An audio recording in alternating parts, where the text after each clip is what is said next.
Soft answer turns away wrath. We're going to see Gideon practice that as he is chasing after the Midianites.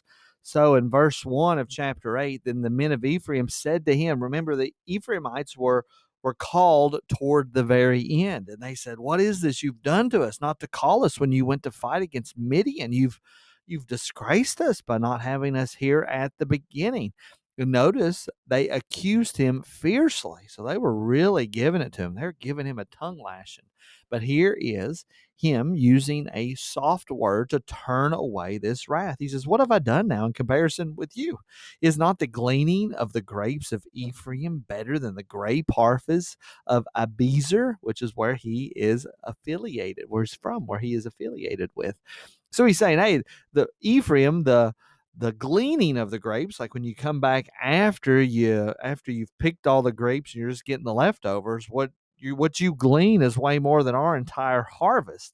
And in fact, you're the ones that caught these two princes. He said, God has given into your hands the princes of Midian, Oreb and Zeb. What have I been able to do in comparison with you?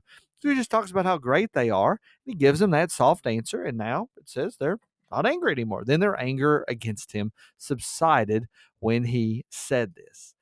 Then we see that he is chasing the other two kings. And so as he's going, he's only got 300 men, and he has run out of steam. They don't have any food. They're getting very tired. In fact, Succoth and Penuel, which is probably about 50 miles away from the battle site. So they've been running a long way. And so they stop by this town of Succoth, which is in Gad, the territory of Gad, the tribe of Gad. So this is an Israelite town on the east side of the Jordan. They said, please give loaves of bread to the people who follow me, for they are exhausted, for I'm pursuing after Zebah and Zalzuma, the kings of Midian.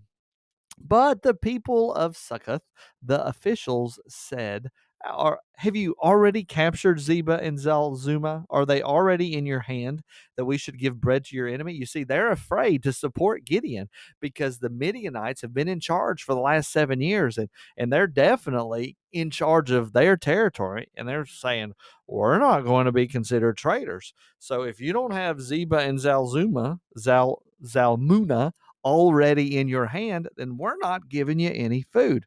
Well, talking about a soft answer turning wrath away. Well, Gideon responds with this. Well, then, when the Lord has given Zebah and Zalmunna into my hand, I will flail your flesh with the thorns of the wilderness and with briars. When we see what he does end up doing, it seems like he gives them a whooping with thorns. And so a very odd, but a very intense and hurtful punishment that he ends up giving them, and he's threatening. So he leaves Succoth and he goes to the place of Penuel, and he asks them the same way. They respond the same way. And he says, when I come again in peace, I will break down this tower. So Gideon is just he is full of anger and wrath and frustrated that these Israelites are not helping him. So it's interesting. Ephraimites said, why didn't you ask us to help at the beginning? And then these, who he's asking for help at this point, he's actually just asking them for bread. They're like, nope, we're not going to help you at all. He's stuck between a rock and a hard place, isn't he? But main takeaway, a soft answer turns away wrath, as the proverb says. Pray that's been a blessing to you, and I'll see you in the next video.